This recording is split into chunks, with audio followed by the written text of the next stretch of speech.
Before I go any further with the refurbishment of the stock, I've got to attempt to remove the broken off butt plate retaining screw, which is in there. I'm going to attempt to do this using a technique and a tool that I have not used before. These are diamond coated, well, they call these diamond coated bits, but it's really a grinding tool, really. And the idea is that it grinds away the wood around the broken off screw, and then eventually the core will come out with the bit of broken off screw in. Now, I've not tried this before, but it's been recommended. There's a lot of YouTube videos showing you this is a good way to remove broken off screws, and I thought, well, we'll give it a go and see whether it works. Okay, let's give it a go.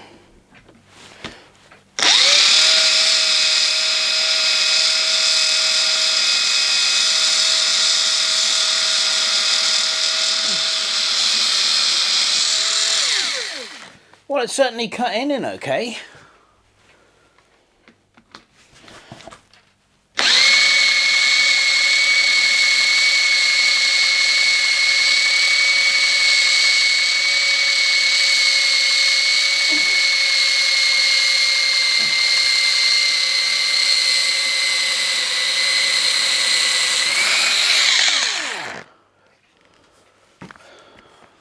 Well, that amazingly has worked. I think I can see it in the actual bit.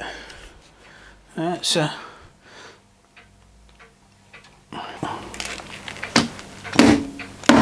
yeah. Well, hey, it worked. There we go. There is the bit. Here's our broken off screw. So all I've got to do now is make a dowel up, a wooden dowel to fit in there to plug that hole, and then we can put a new screw in. Job done. Result.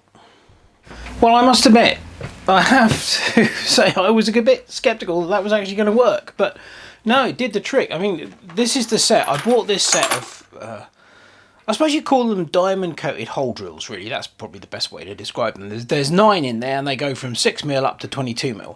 And that whole set cost me £5 and I think it was 69p off of Amazon.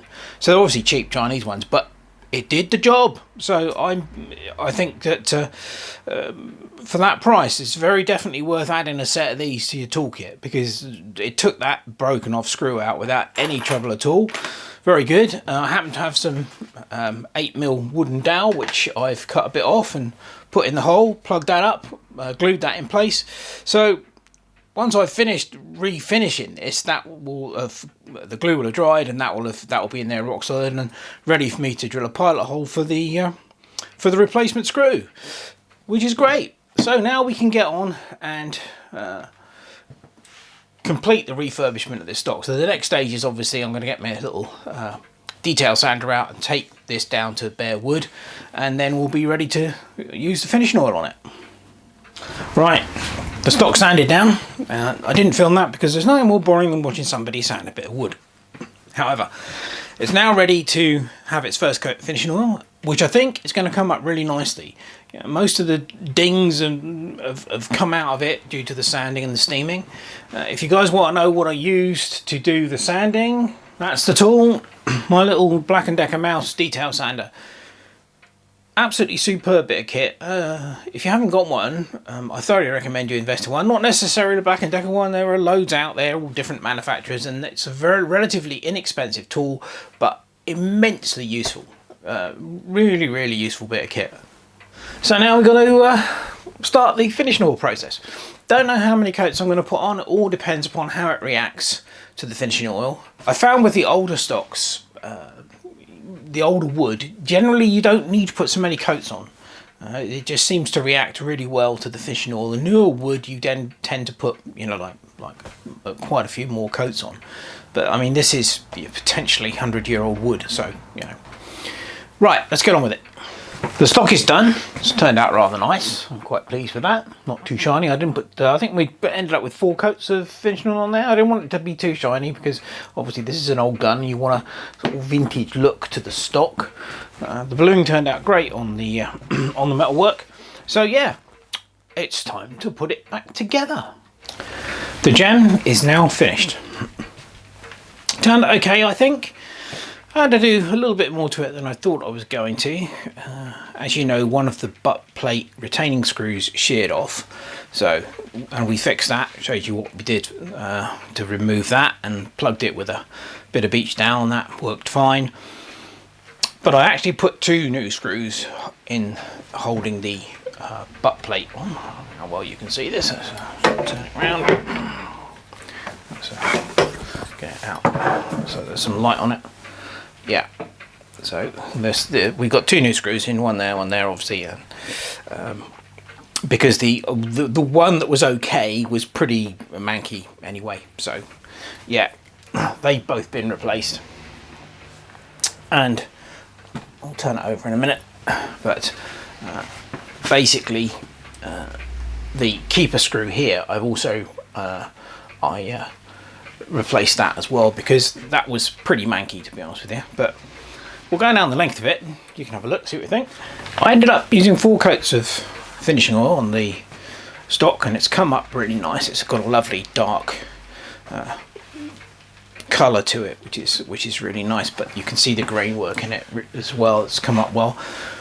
It was starting to go a little bit shiny, and I didn't want it to be too shiny, so I stopped at 4 coats, but that's more than enough to protect it, and as I said, it gives you quite a nice finish. The bluing on the receiver and the barrel turned out far better than I had hoped, and I was well pleased with that. There's still little places, I mean, you can just see a little bit of nickel here and here,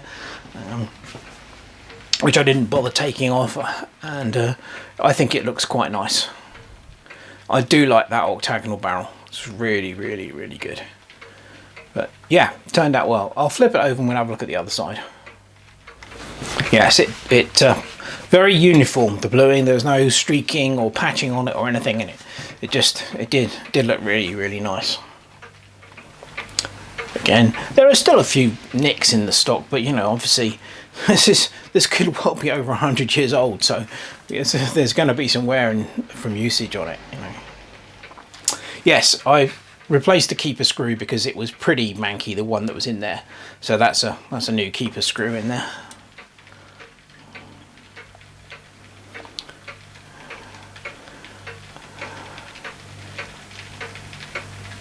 I do like these gems, and if I can find another one at a reasonable price in the future, I may well get another one, because I quite like one of the nickel plated versions where the nickel plate is still all intact. That would be nice. So let's get on and do some shooting with it. I have actually already fired it, and it's working remarkably well. I was well impressed. I did replace the breech seal. I'll show you that. Yeah, so when I touched the original breech seal that was in there, it was leather, but it just crumbled away to powder. Fortunately, I had a rubber O-ring which fitted nicely, and I just located that with a couple of spots of super glue. Obviously cleaned it all up, cleaned the recess up before doing it, but yeah, seems to be doing the job nicely.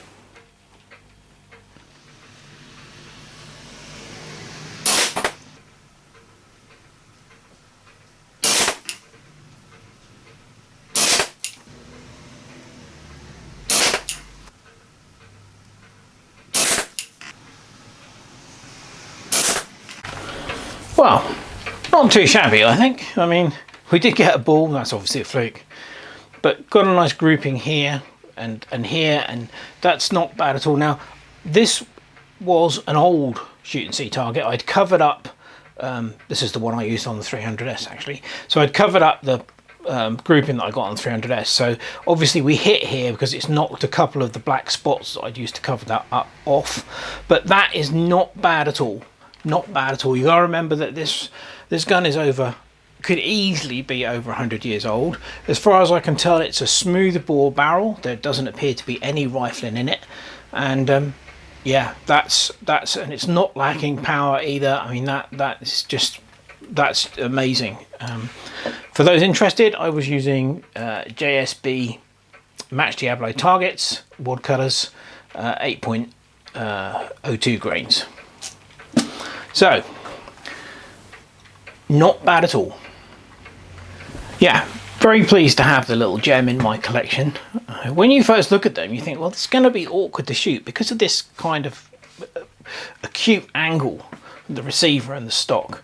But because it's really a junior rifle, it's quite small, it's very light.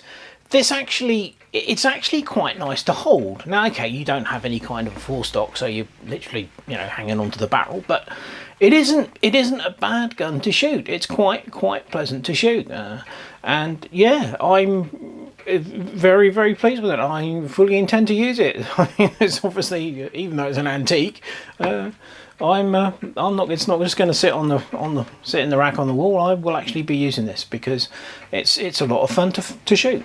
So, okay, that'll about wrap it up for the nice little gem. And as always, I hope you've enjoyed the video, and thanks very much for watching. Cheers.